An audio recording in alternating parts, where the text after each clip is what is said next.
Hey, thanks for clicking in. Checking out the video. I'm actually doing a voiceover. First one of these I've done on my own videos, I think, since 2015. Today's video was shot on November 3rd, 2022. Had a specific point with this. I went out and got some ND filters. I've been noticing that on these videos that I've been shooting, especially on the really bright, sunny fall days, is that a lot of light is entering the camera, and I'm getting a lot of glare, a lot of artifacts, a lot of just crap from too much light coming in. And then I remembered, hey, I have these things called ND filters, and they cut the light and allow things, the camera to function a little bit better without being flooded with all this sunlight. It gives you a lot more flexibility, a lot more options with that. So I figured I'd throw those on and compare things, not only to what I had been shooting, but what you're looking at right now is the initial flight today without the filter on it, just normal out of the box. And it looks good. What you're going to notice a little bit later on, I want you to pay attention to the sky and the sun, how things sort of pop. And we'll get there in a few minutes.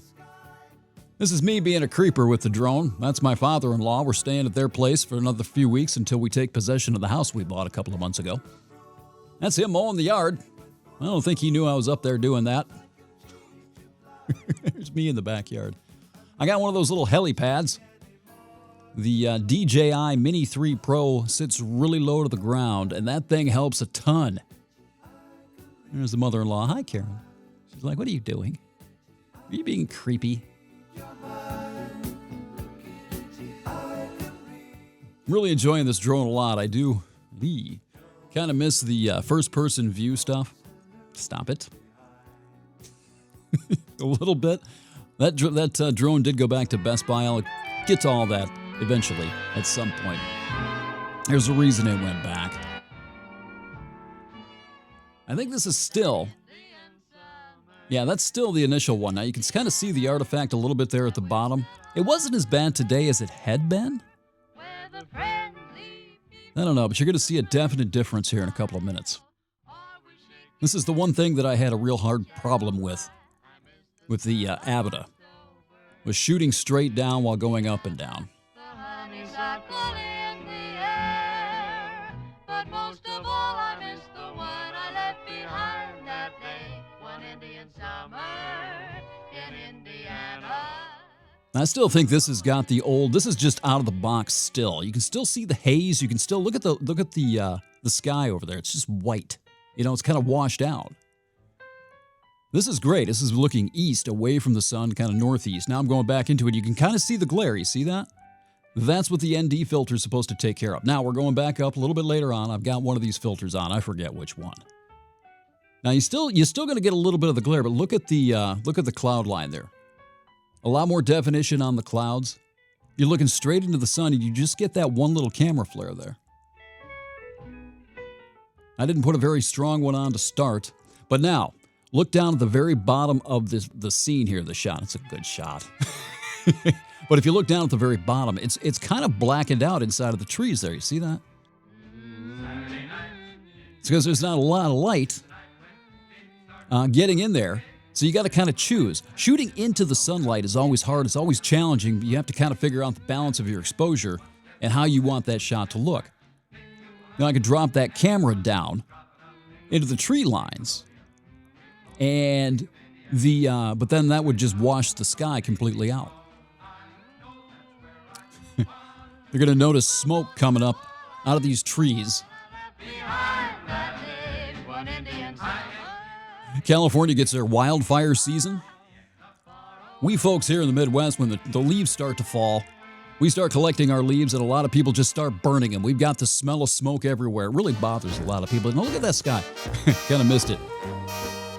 You'll see it. I'll come back to it a few more times before everything's said and done. But yeah, the fires, the smoke you're seeing is people burning the crap in their yard, the trees or the leaves, the branches, whatever's falling. Kids get a couple of days to roll around in them, and then Dad goes out and sets them on fire and smokes out the neighbors. See, look at that. Look at the sky. Look at the clouds. It looks really good. The trick here, and I haven't figured it out yet, is knowing which filter to use in what situation. I think the one that I have on this camera right now probably was fine when it went up, but as the sun drops and the light starts to go away, I think it becomes a little bit too much. Now with drones, though, you got to land the thing and change them. Camera, you can just swap it out, right? Here, you got to actually bring the thing down, and you've got to choose between wanting to get, you see the road there, wanting to get a shot of the road, or focused on the sky and the sun. That's what I'm doing here. I cut a lot of this out, but I'm trying to figure that balance out. Taking the camera up and down to adjust how much light's going in so the exposure changes, so I can figure out, okay, how do I want to proceed? How do I want to shoot this? What kind of material do I want to get? It's looking back east, away from the sun now. It's not too bad, but I don't think there's enough light coming in. I think a lower strength ND filter would have worked a lot better here. Well, again, then you have to take it out of the sky and change it. You're doing that when the sun's going down. How many times do you have to do that? I don't know. It still looks pretty good, though. I have no complaints. I'm going to fall. I think those filters are worth it to a point. I don't know that I would go nuts on them. I'm definitely going to keep them, though. That looks good. I did get a bunch of pictures, a bunch of photography out there today as well. Now look at this. You can look coming in. Without that filter on, you'd be able to see detail in the grass and everything.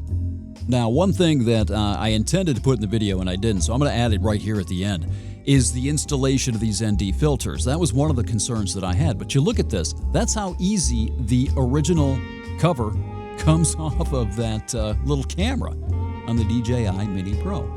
You take the new one. Yeah, put it on. I'm fumbling with it. This is the first time I had ever done it, so there's a little learning curve to it to get it lined up. But eventually when you do, it just snaps on there just like that. That's it. No problem. This is the rest of the filters. This is the case that the Freewells come in. I'm taking the original cover to the camera, trying to put it in there. Just store it in there. And I'm like, oh, wait a minute, I put it on upside down. Whoops. Okay, then it goes. It sits right there, but the case doesn't close. That's the only problem that I found with these things. You can't close the case, and then so now you've got to figure out how to keep track of the original cover. But, that's probably nitpicking a little bit. Anyway, that's the video. Hope you enjoyed it. Thanks for clicking, and we'll talk to you next time. So long.